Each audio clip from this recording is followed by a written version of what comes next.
Iranian-led resistance really is.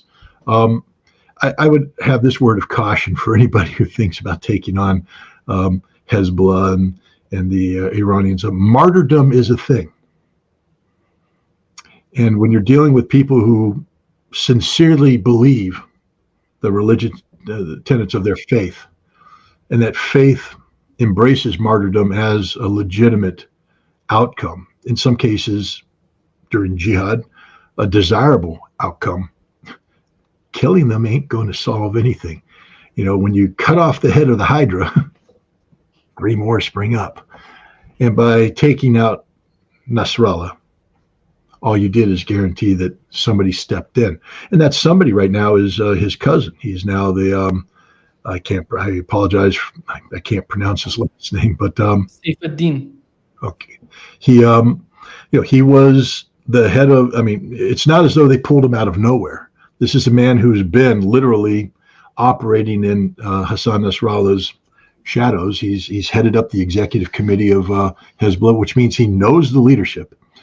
He's been on every important decision made, so he knows everything Hassan Nasrallah knows. In fact, I would say that he's actually better prepared to lead Hezbollah right now in this crisis because, as anybody knows, the CEO isn't necessarily the person you go to learn about day-to-day operations of an organization. They have lieutenants, they have deputies that do that. The CEO sits back and issues statements and signs documents and provides guidance. And Nasrallah was the CEO. But the people running the show are different people. And this cousin was one of the people running the show.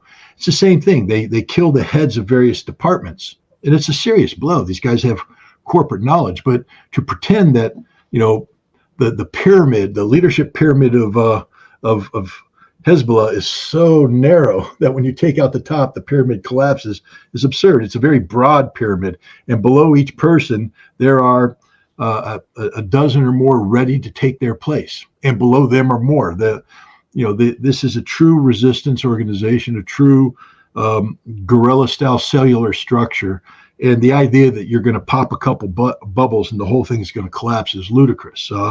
Is Hezbollah in for a long, difficult period? Absolutely. So is Lebanon, but so too is Israel. And the question now is who can last longer? Lebanon and Hezbollah are conditioned for this fight. They've been in the ring. They've been sparring. They've been punched. Israel, I think, is straight off the couch. A little bit of heavy bag work, a little bit of speed bag work, and now they're told they're getting in the ring with Mike Tyson. Good luck with that. Yeah. The president of Iran, Pezeshkian, was talking about after assassination of Ismail Haniyeh, the United States tried to talk with them in order not attack Israel, and giving them some hopes that they're gonna make a deal for the benefit of Gazans.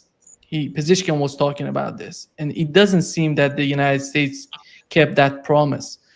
And right now, as Iran just talking about bombing Israel, they're trying to connect, they're trying to talk with Iranian again. On the other hand, Netanyahu is trying desperately to get connected